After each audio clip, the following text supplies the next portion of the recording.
Brexit negotiations turned sour when the EU included a UK punishment clause in its proposals, which the bloc was later forced to remove. Negotiations have reached breaking point as Prime Minister Boris Johnson and EU negotiator Michel Barnier failed to make progress over a trade deal. Mr. Barnier agreed to put everything on the table and intensify talks as he looks to secure a deal with the UK. Brussels and London have clashed over red lines on state aid, regulation and fisheries as the end of the transition period approaches, with many fearing a deal may be out of sight. The EU has demanded continued access to UK fishing grounds despite warnings from Mr. Johnson that Britain will take control of its waters. But a no-deal scenario still looks increasingly likely as a compromise still looks out of reach. While neither side has budged during trade talks, the EU were forced to remove a punishment clause during withdrawal talks. In 2018, Mr. Barnier and officials from Brussels removed the clause from a draft text of the arrangement for the Brexit transition period.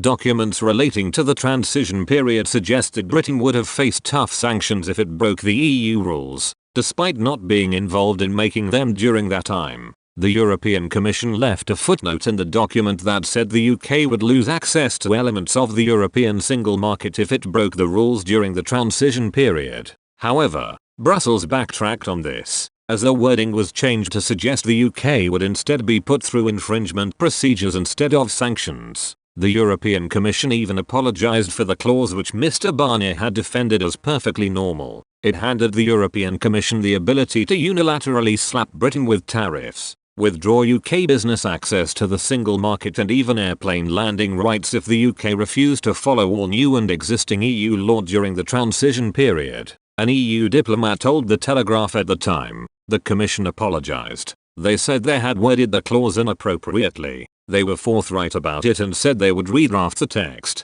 Other diplomats had expressed their worries about the punishment clause. One added there was no appetite to go back to the stalemate in the talks in the previous year. It is up for discussion, they added. Another branded the clause unworkable. Then Brexit Secretary David Davis branded the clause frankly discourteous, and accused Mr. Barnier of wanting to have it both ways after Brussels rejected British demands to be given the right to object to any new EU law against its interests during transition. Whitehall sources said the French were particularly angry at the aggressive political opening salvo and described the hardline stance as having fractured the 27 EU member states.